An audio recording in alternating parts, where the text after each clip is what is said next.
kasih sudah berkenan hadir di depan dokter. Ini kita konsepnya berbincang-bincang lawan dokter. Yeah. Sebelumnya saya akan membacakan kurikulum vitae dari pakar kita ini. Dr. Hadi Nader, subspesialis otologi konsultan, MSc Med. Beliau merupakan lulusan dokter umum dari Fakultas Kedokteran Universitas Negeri Surakarta tahun 1989, dilanjutkan oleh lulusan spesialis THT dari FK Undip tahun 2006. Kemudian beliau konsultan otologi dan mengambil doktor di FK UNS pada tahun 2020. Dr. Hadi ini saat ini mengabdikan diri sebagai staf THT BKL di Rumah Sakit Dr. Muwardi Surakarta, subbagian otologi. Kemudian beliau aktif di organisasi profesi, yaitu anggota Perhati KL Cabang Solo dan anggota ID Wilayah Solo. Baik dokter, untuk hari ini kami ingin tahu lebih banyak dokter tentang bahaya bising terhadap fungsi pendengaran dokter. Nah sebenarnya kalau boleh tahu dokter, bising yang disebut bising itu apa nih dok?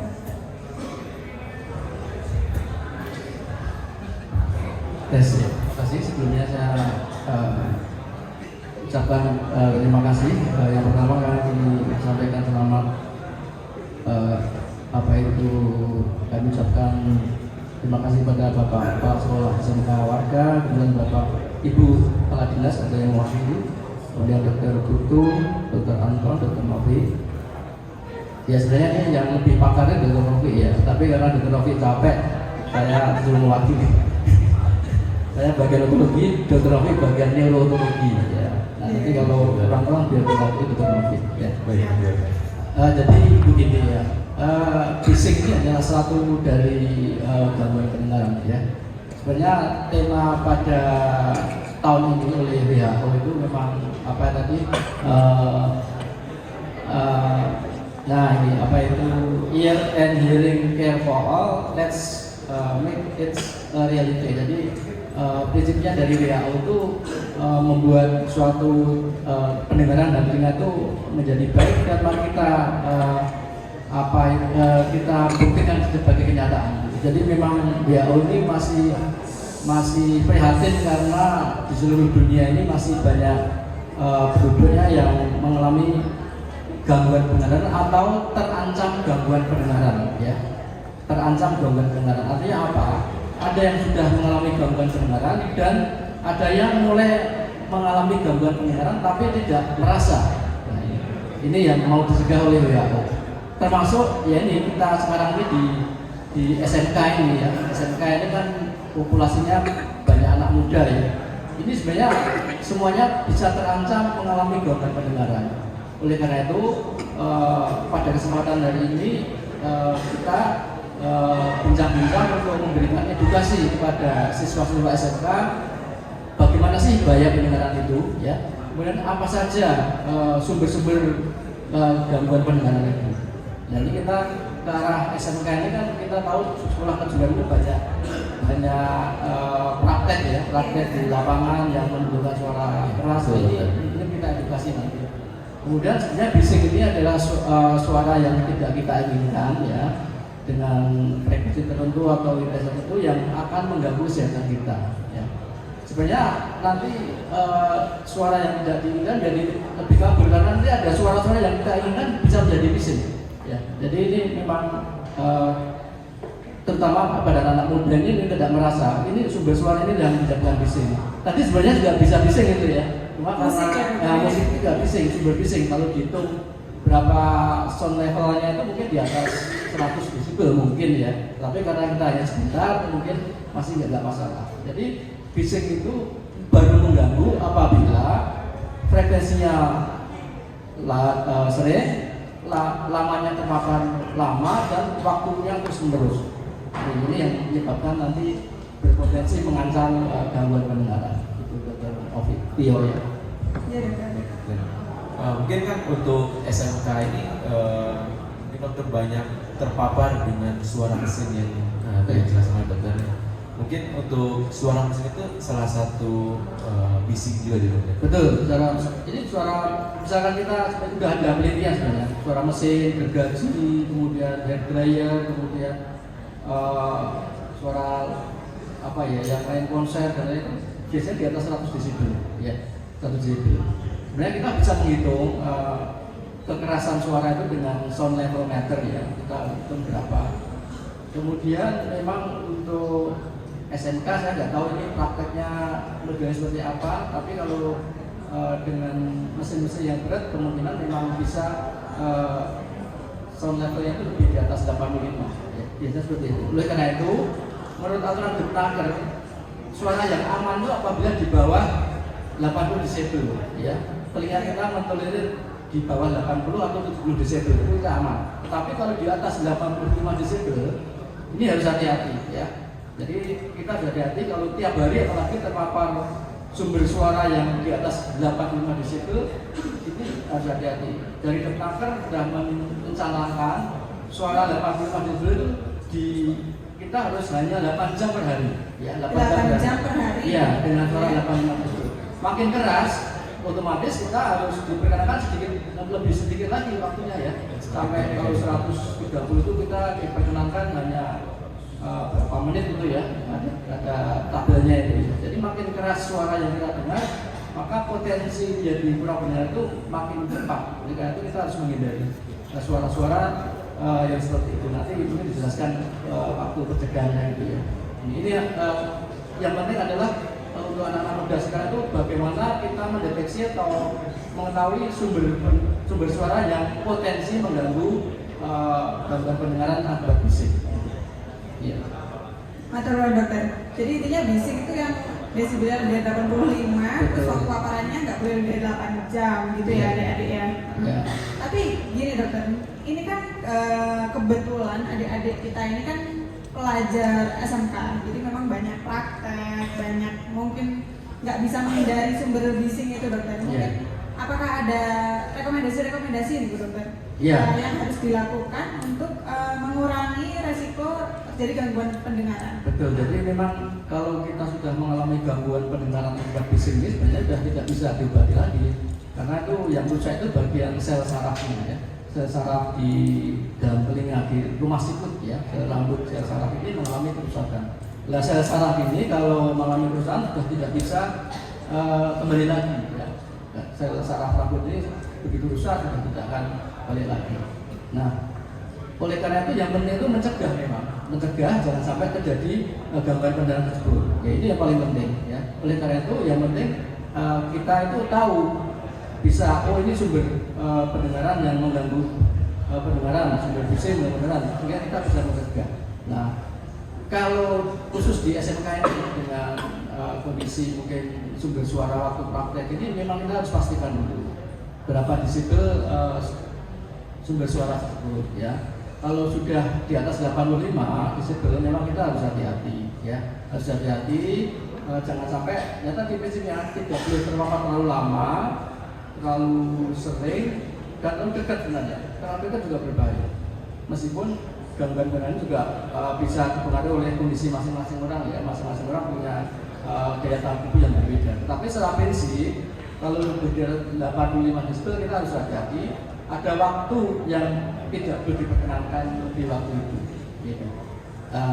Untuk pencegahannya memang yang paling penting itu sebenarnya kita memang menghindari suara bising itu yang paling penting sebenarnya itu. Tapi kalau tidak bisa menghindari karena ini suatu tugas atau suatu pekerjaan, memang kita harus menurunkan sumber suara bising tersebut dengan alat pelindung telinga ya. Alat pelindung telinga ini bisa terbentuk ear plug ya, atau suatu alat yang masukkan ke liang telinga langsung, atau ear muff ya. Ear muff itu alat yang dimasukkan ditempelkan ke daun telinga. Ini bisa mengurangi kekerasan 20 sampai 34 desibel ya. Gitu. Jadi yang penting itu. Kemudian yang penting juga kita harus tahu bahwa sebenarnya bukan hanya sumber bising itu, bukan hanya kalau biasa bukan hanya mesin-mesin saja ya, mesin-mesin praktek, tapi justru kadang-kadang yang kita nggak sadar itu kita sendiri, perilaku kita sendiri. Misalkan Anak-anak sekarang kan biasa mendengarkan musik pakai headphone ya. Ini sebenarnya juga potensi, meskipun ini tidak sengaja ya. Musik pakai earbud, earphone itu ya itu apabila terlalu lama, terlalu sering tiap hari memakai dengan durasi yang lama, ini sebenarnya mengancam gangguan pendengaran pada bising itu. Kemudian yang perilaku lain yang mungkin kita bisa terpapar bising itu ya, misalkan kita sering datang ke konser yang terlalu tinggi suaranya, itu juga bisa. Jadi memang tidak hanya masalah mungkin praktek saja, tapi banyak faktor lain yang bisa menyebabkan gangguan pendengaran akibat bising. Baik dokter, mungkin yang terakhir itu akibat dari bising itu kira-kira apa dokter, selain mungkin lebih spesifik? Iya. Jadi gejalanya itu sebenarnya gini, kita harus waspada kalau kita mengalami gejala-gejala keluhan akibat bising ini. Ada dua jenis sebenarnya, yang namanya temporary itu sementara ya, temporary dan yang kedua itu permanen. Nah, temporer ini apa? Temporer ini apabila kita terpapar bising yang keras, misalkan kita habis mendengarkan suara keras, kemudian atau di konser atau di mana, begitu kita keluar dari sumber suara itu rasanya kita menging ya, kemudian rasanya nggak enak, telinganya itu sudah temporer itu artinya apa? Itu saraf itu sudah capek mendengar suara yang keras, sudah trauma itu udah tanda-tanda kita harus hati-hati. Begitu kita mungkin dari konser atau dari praktek atau apa, begitu keluar dari ruangan itu langsung bengong. Itu harus hati-hati, itu temporer. Itu biasanya dalam beberapa jam sampai 1 hari hilang sendiri. Itu namanya temporer. Nah, nanti kalau itu bising itu berlangsung terus-menerus ya, tidak dikurangi, nah nanti yang temporer jadi permanen. Nah, kalau sudah permanen, ini sudah tidak bisa balik lagi. Nah, sekarang apa? Gejala-gejala sudah permanen. Ya biasanya ya kita itu kalau ada orang lain ngomong kita harus minta keras ya, kalau kita nggak dengar ya. Atau mungkin kita mendengarkan TV kemudian kok padahal suaranya agak keras, tapi kita dikeraskan. Ya itu sebagai gejalanya. Kemudian juga kita susah mendengarkan omongan teman-teman kita di tempat yang ramai. Ya kadang-kadang itu bingung membedakan kata-kata itu, kita sudah menangkap. Ini harus curiga. Kita sudah mengalami gangguan pendengaran akibat bising. Itu gejala seperti itu. Nah kalau sudah seperti itu memang sebaiknya kita harus periksa. Kita periksa ke dokter THT untuk dilakukan tes audiometri. Audiometri itu tes pendengaran untuk memastikan apakah penyebabnya itu benar-benar karena bising atau suara. Ya, matur nuwun dokter, penjelasannya sangat jelas, ringkas, ya. Iya. Ini kami memberikan kesempatan kepada adik-adik dari siswa SMK Warga. Untuk yang bertanya, kami mempunyai hadiah yang menarik ini. Hadiah yang menarik, apakah Riun? Ya, silakan. Jika ada adik-adik yang mau bertanya, silakan angkat tangan, nanti boleh dibantu mikrofonnya. Hadiahnya oke lah pokoknya, bisa dipakai buat jajan.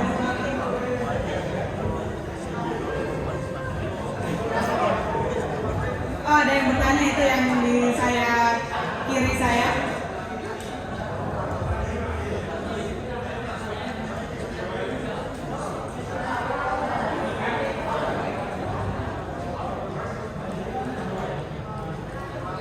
Ya, monggo, yang paling belakang.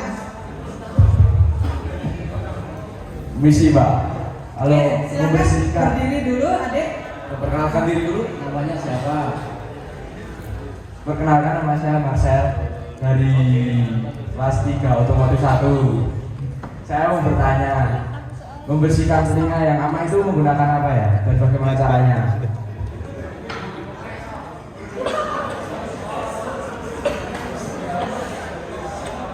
Iya. Baik, terima kasih adiknya Marcel ya. Iya. Jadi begini ya, untuk ini pertanyaan yang biasa ditanyakan ya, untuk membersihkan telinga yang aman itu bagaimana? Ya pada prinsipnya telinga itu sebenarnya itu sudah punya mekanisme untuk membersihkan diri sendiri ya, namanya self cleansing ya. Jadi orang yang sehat, orang yang tidak ada kelainan itu kotorannya itu memang ada karena telinga itu harus mengeluarkan namanya serotonin untuk proteksi, untuk pertahanan diri ya, pasti ada. Hanya pada orang yang normal, orang yang sehat itu dia bisa membersihkan kotoran sendiri. Dia karena kita kulit itu akan melupas terus keluar, atau dengan bantuan kita mengunyah tiap hari, kotoran-kotoran akan keluar menguap hilang. Ini normalnya ya, normalnya. Tetapi pada keadaan tertentu, pada orang-orang yang dengan kelainan anatomi atau berusia berlebihan, itu akan tidak bisa spontan keluar. Oleh karena itu, dia mengalami timbunan kotoran di telinga. Nah, kalau yang ini harus kita bersihkan, ya. Jadi prinsipnya kita kalau tidak ada kelainan tidak perlu membersihkan telinga, karena telinga sudah bisa membersihkan diri sendiri. Itu prinsip itu. Tetapi kalau ada kelainan tadi atau ada sesuatu yang lain yang mengganggu tadi, itu baru kita bersihkan. Nah, membersihkan bagaimana yang aman? Ya ini tergantung dari kotoran, yaitu kotoran-kotoran itu bermacam-macam, ada yang cair, ada yang keras, ya, ada yang seperti lem itu, ya, itu banyak macamnya. Nah kalau yang cair saja, cair itu artinya tidak keras, itu mungkin kita bisa secara hati-hati membersihkan pakai cotton bud, tapi tidak boleh terlalu sering, ya. Dengan harapan kotoran yang bersifat cair akan terserap di cotton bud, ya, sehingga dia akan kering. Tapi ini harus hati-hati.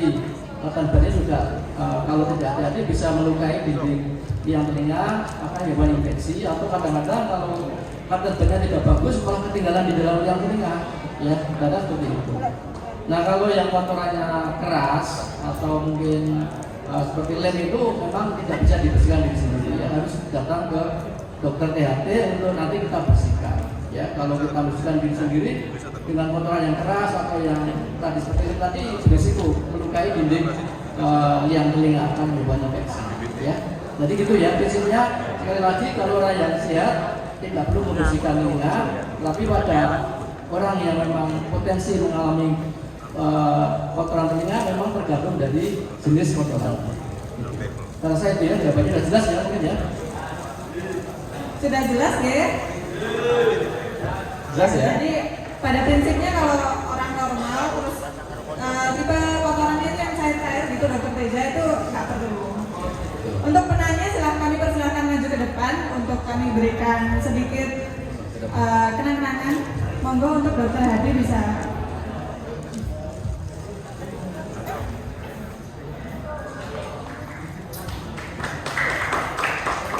Jadi untuk dokter Putu bisa memberikan kenang-kenangan untuk salah satu siswa yang aktif.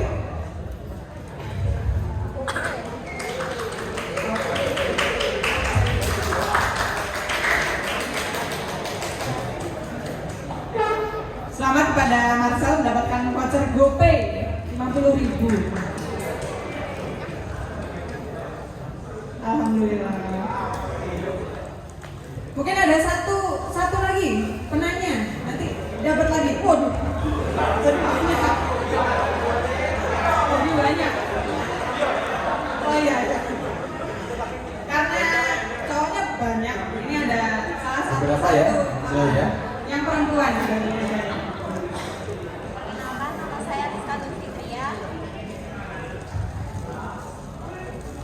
Perkenalkan, nama saya Rizka Nurfitria dari kelas 12 Elektronika 1. Saya izin bertanya, bagaimana seseorang mengetahui bila sedang terjadi masalah pada pendengarannya? Terima kasih. Ya, Gejalanya. ya, Banyak gejalanya. Fitria ya. Tadi sudah saya jelaskan sedikit ya tadi. Bagaimana seseorang itu mengalami gangguan pendengaran ya tadi ya. Ya tadi kalau seseorang mengalami gangguan pendengaran itu tadi salah satu gejalanya itu kita misalkan mendengarkan atau komunikasi dengan teman-teman kita itu susah menangkap ya, susah menangkap pembicaraan orang lain ya. Jadi padahal temannya sudah bicara agak keras tapi kita tidak bisa menangkap. Jadi kan kita harus hati-hati. Ini mungkin kita sudah mengalami gangguan pendengaran. Atau tadi misalkan melihat TV atau mendengar TV ya, kita kok volumenya minta dikeraskan terus ya, padahal teman-temannya atau yang keluarga yang lain sudah cukup keras sudah mendengar, kita kok tidak bisa belum mendengar, itu harus hati-hati ya. Kemudian juga kadang-kadang kita susah menangkap pembicaraan orang lain ya, orang lain kita susah menangkap ngomong apa tuh tadi kok saya nggak jelas, apalagi kalau bising ini kan suara frekuensi tinggi ya, itu kadang-kadang kita ngomong mendengarkan kata-kata orang itu susah membedakan. Ini kita harus hati-hati. Itu salah satu gejala-gejala seperti itu. Ya. Jadi kalau kita sudah mengalami gejala-gejala seperti itu, kita harus waspada, ya, waspada. Jadi jelas itu ya. Jadi kadang-kadang memang kita nggak tahu. Nah masalahnya itu kadang-kadang hanya satu sisinya masih baik. Nah itu kadang-kadang jadi masalah. Kita merasa enak-enak saja. Ternyata satu sisi itu sudah mengalami kurang bergaya yang cukup banyak. Jadi memang itu bawaan dari kita, aware kita ya, perhatian kita, ya, itu ya, itu ya. Mungkin kalau salah satunya kalau dipanggil temennya nggak dengar gitu ya dokter? Iya, jadi bisa jadi ya, kekhawatiran ya nggak dengar lah. Kalau pada anak-anak itu lain lagi ya, kalau ini kan sudah dewasa ya, pada anak-anak itu akan sulit terdeteksi lagi mengganggu pendengaran. Nah, biasanya itu pada anak SD kelas ya di bawah kelas 1 2 itu kalau mengalami gangguan pendengaran ya prestasi belajarnya akhir-akhir menurun mungkin ya. Tidak, karena anak-anak kan sudah ngomong ya.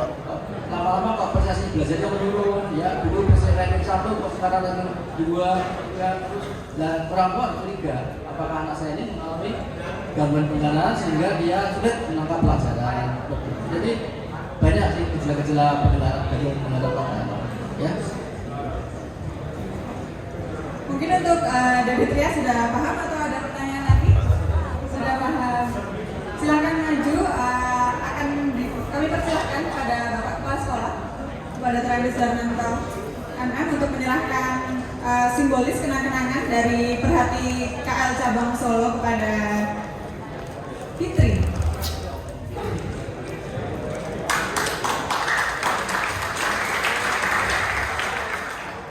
Terima kasih Bapak. Selamat kepada Dewi Tri untuk telah mendapatkan souvenir dari Perhati KL Cabang Solo ya. Lumayan loh, voucher Gojek, voucher GoPay 50.000. Ada yang mau bertanya nggak sekarang? Bertanya lagi? Dihitung dulu biar adil. Belum. Hitungan ketiga. 1, 2, 3. Itu ya, semangat ya. Boleh dibantu boleh. teman-teman panitia. Yang paling semangat tadi, yang paling semangat. Ini terakhir ya. Ulang satu kali lagi ya. Ulang satu kali lagi. Boleh dibantu teman-teman panitia yang paling cepat mengangkat tangan atau yang paling semangat. 1, 2, 3. Tetap yang tadi ya, kayaknya tadi semangat sekali. Tolong dibantu mikrofonnya. Kami persilakan untuk bertanya kepada Dr. Hadi. Perkenalkan namanya, Dek. Perkenalkan, nama saya Rizky dari 12 PKR 02. Mohon izin bertanya, jika telinga kemasukan serangga itu cara keluarnya gimana? Terima kasih. Menarik, Dokter. Sama-sama. Akan dijawab langsung oleh pakarnya. Iya. Berarti coba namanya Rizky ya. Rizky ini pernah mengalami kemasukan serangga kayaknya telinganya. Pengalaman seperti Iya, jadi ya memang sering ya, sebenarnya serangga masuk ke telinga itu jarang. Karena apa?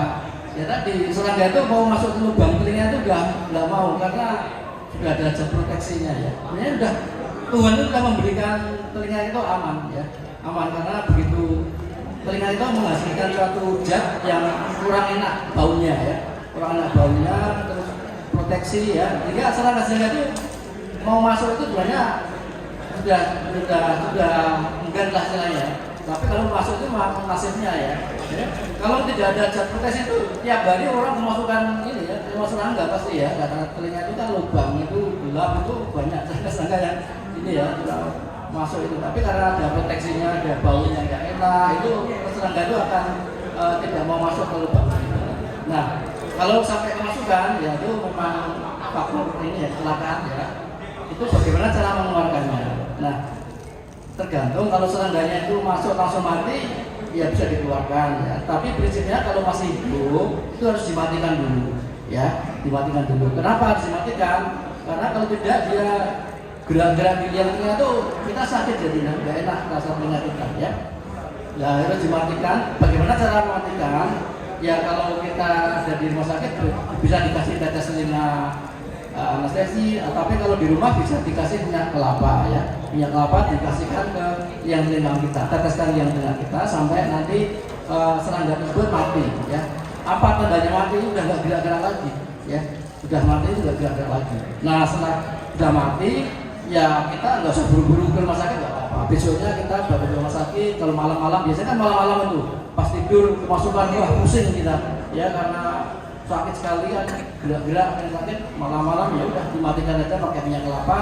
Setelah nanti udah nggak sakit besoknya ke rumah sakit dokter THT untuk diambil ya kita ambil karena kalau ngambil sendiri juga nggak bisa ya.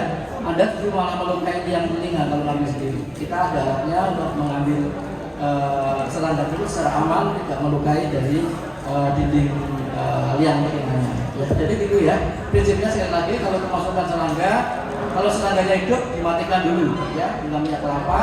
Tapi kalau sudah mati bisa langsung datang ke dokter THT atau ke rumah sakit untuk dikeluarkan ya. Jangan berusaha mengeluarkan sendiri ya. Bisa seperti itu ya. Betul. Baik, terima kasih dokter. Mungkin sudah jelas ya, jadi kalau kemasukan serangga nggak usah panik. Kalau dia masih gerak-gerak, ada minyak kelapa, diteteskan aja beberapa tetes sampai sudah tidak ada gerakan lagi. Nah, dipersilakan untuk maju ke depan kepada dokter Hadi. Dokter Anton. Mohon izin dokter Anton berkenan untuk memberikan kenang-kenangan kepada siswa SMK Warga yang sudah aktif bertanya. Selamat kepada adik mendapatkan voucher GoPay sebesar 50.000 kenang-kenangan dari Perhati Solo. Nuwun dokter. Baik, acara berikutnya mungkin dokter terima kasih atas pemaparannya yang sangat detail dan sangat menarik. Sangat menarik sekali dan menambah wawasan pada adik-adik di SMK ini. Matur nuwun sangat dokter waktu dan kehadirannya. Beri tepuk tangan sekali lagi kepada Dr. Hadi Sudrajat, spesialis THT DKL, spesialis psikologi konsultan MS IMED. Kembali ke acara inti. Setelah ini akan ada Acara apa tuh? BBT. BBT ya. Apa itu BBT dokter Teja? Itu pemeriksaan kesehatan telinga yang bersih-bersih telinga gitu ya. Bersih-bersih telinga. Yang akan dilakukan oleh siapa? Itu dia? Akan dibantu oleh dokter dari Perhatikan Cabang Solo, dibantu oleh dokter dari Rumah Sakit RSUD Fatmawati. Untuk adik-adik sekalian, pemeriksaan nanti akan dibantu diarahkan dari mulai baris paling Baris depan depan tuh ya.